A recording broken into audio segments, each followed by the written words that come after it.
Hai,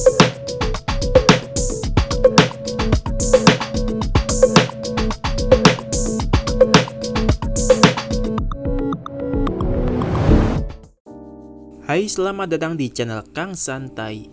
Karena cukup banyak yang minta kelanjutan dari playlist ini, maka saya buatkan lanjutannya dan akan saya usahakan agar durasinya bisa lebih lama dari 2 video sebelumnya. Dan kalau kalian ingin video semacam ini, tulis aja di kolom komentar. Terakhir, buat yang belum subscribe, bisalah dipertimbangkan untuk subscribe sebagai bentuk dukungan. Oke, mari kita mulai. Perti Sato sampai di reruntuhan pada saat hari masih pagi. Ukuran reruntuhannya cukup besar, kira-kira lebih besar dari benteng yang ada di perbatasan. Terlihat ada portcullis yang terjatuh yang menutupi pintu masuknya. Buat yang nggak tahu apa itu portcullis adalah gerbang besar yang terbuat dari logam. Biasanya sih ada di anime-anime fantasi. Di pintu masuk kota biasanya ada. Saat semuanya sedang berfokus pada portcullis yang jatuh, Sato melompati tembok reruntuhannya dan membuka gerbang dari dalam dengan menggunakan tuas. Jadi di sini ada 2 portcullis, yang terjatuh dan yang masih bisa berfungsi. Bingung? Ya sama. Saya juga bingung pas baca ini. Kenapa bisa ada 2 portcullis? Datangnya dari mana coba portcullis yang jatuh ini? Tapi ya udahlah, sementara kita ikuti aja alurnya.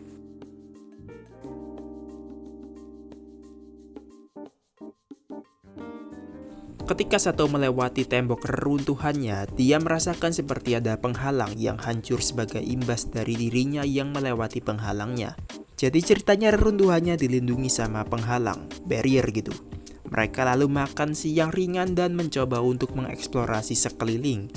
Tampak sebagian besar jalannya tertutupi oleh rumput ilalang. Pochi dan Tama membersihkan jalur dengan peralatan mereka dan Perti Sato akhirnya tiba di area taman. Di sana ada beberapa burung yang dikatakan seperti ayam karena nggak bisa terbang dengan baik. Mereka juga lambat dalam pergerakan sehingga Pochi dan Tama dapat dengan mudah menangkapnya. Dan tiba-tiba Sato mendengar suara Arisa yang terkejut. Sato menghampirinya dan mendapati area yang penuh akan daun parsley. Namun ketika Sato mengatakan parsley, Arisa marah dan mengatakan kalau tidak terima jika ada yang memanggilnya Parsley pada usianya dan meminta agar Sato menikahinya ketika dewasa. Sato pun berpikir apakah Parsley memiliki arti wanita yang belum menikah atau semacamnya.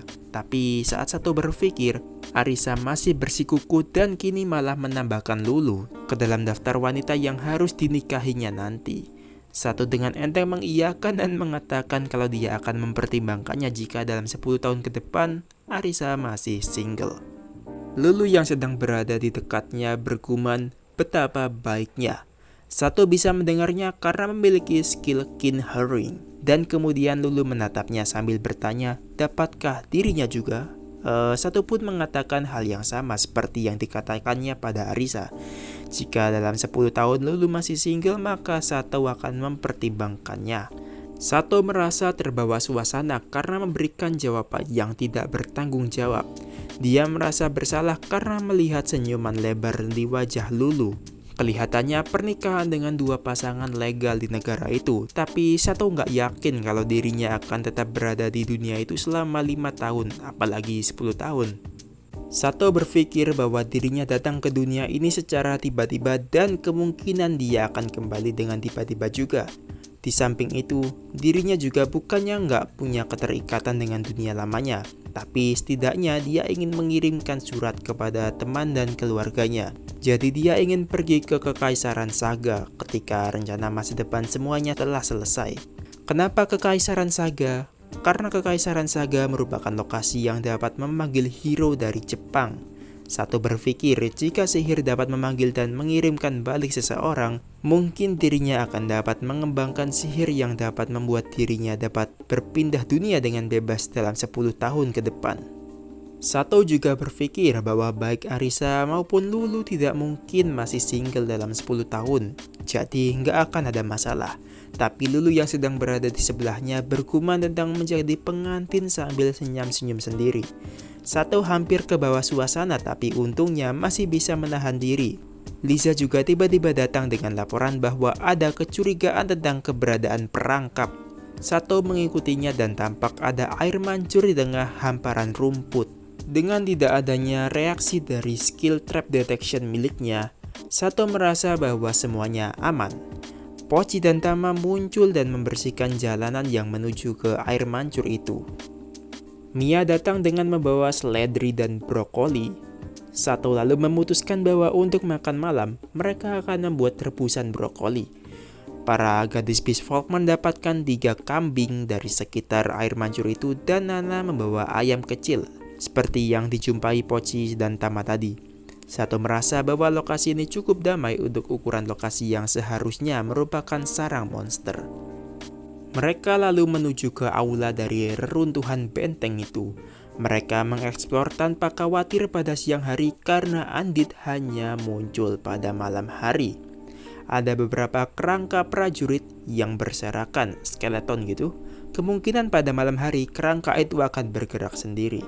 Sato sempat berpikir bahwa dia mungkin harus menyimpan kerangka-kerangka itu ke dalam storage-nya lalu mengkremasi dan mengubur mereka dengan layak. Dengan adanya skeleton-skeleton tadi, terlihat bahwa Lulu, Arisa, dan Mia terlihat sedikit gelisah. Sato mencoba menenangkan mereka, namun sebelum menyelesaikan perkataannya, terdengar suara pintu yang tertutup dengan keras. Dan pada waktu yang bersamaan, ada titik hitam yang tampak di jendela yang dengan cepat menyebar menyebabkan cahaya dari luar nggak bisa masuk. Sato lalu menggunakan skill Night Vision miliknya dan melihat baris depan PRT-nya berwaspada. Lalu dia mengeluarkan Magic Lamp untuk menerangi ruangan. Tiba-tiba terdengar suara yang memperingatkan bahwa beraninya mereka memasuki pangkalan rahasia kebangkitan dari House of Marquis Muno. Sato pun mengecek radar, tapi nggak ada siapa-siapa yang terdeteksi di sana. Mengecek mapnya, Sato pun merasa bahwa musuhnya ini merupakan salah satu hantu arwah yang telah dibicarakan semalam.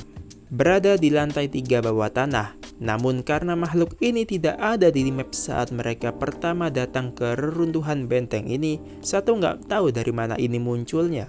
Sato berpikir kalau mungkin makhluk ini menggunakan semacam pipa suara atau peralatan mistis untuk membuat suaranya terdengar sampai di tempat Sato.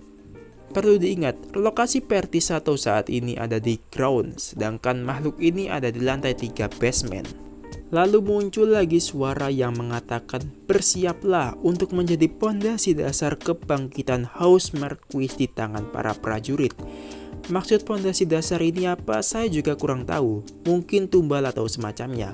Dan setelah suara itu, kerangka-kerangka prajurit yang berserakan tadi tiba-tiba bangkit. PRT Sato yang ada di baris depan pun bersiaga dan siap untuk bertarung. Sato mengambil batu dari storage-nya dan menargetkan satu skeleton. Oh iya, di dalam balai itu ada 3 skeleton, tapi juga ada beberapa lainnya yang sedang menuju ke sana. 2 sisanya masing-masing dikalahkan oleh Pochi dan Tama dan Nana dan Liza. Pochi, Tama, dan Nana, Liza. Seperti biasa, Pochi menghalau serangan dari skeleton dengan tameng kecilnya, sedangkan Tama dengan pedang pendeknya menyerang bagian sendi kaki skeletonnya untuk menghilangkan keseimbangan. Setelah beberapa serangan, skeleton tersebut akhirnya dikalahkan. Tersisa 1 yang sedang dihandle oleh Nana dan Liza. Nana menggunakan tamengnya untuk menangkis serangan dari kapak si skeleton, dan Liza menusuk bertubi-tubi menggunakan tombak miliknya. Berakhir sudah serangkaian pertarungan kecil-kecilan itu dengan kondisi para pengguna tameng yang sedikit kehilangan HP. Namun secara keseluruhan mereka berempat tidak mendapati luka fisik yang ketara. Karena ada beberapa skeleton lain yang sedang mengarah ke balai itu, mereka menuju ke ruang lain dan akan melakukan healing di tempat yang aman. Ketiga gadis Beastfolk naik ke level 14 dan memperoleh skill berikut. Liza memperoleh Strike, Pochi memperoleh Trust, dan Tama memperoleh skill Enemy Detection. Dengan mereka beristirahat, Sato merasa perlu untuk membuat perlindungan. Jadi dia membuat sebuah penghalang yang berbentuk seperti kubah dengan sebuah pintu masuk dan beberapa lubang kecil untuk menyerang. Oke, karena klimaksnya udah lewat dan kalau diterusin lagi kayaknya bakal lama buat dapat spot berhenti, maka video ini akan saya akhiri sampai di sini. Terima kasih sudah mendengarkan sampai di titik ini. Maaf jika ada yang salah, jangan lupa like, comment, dan subscribe, dan sampai bertemu kembali.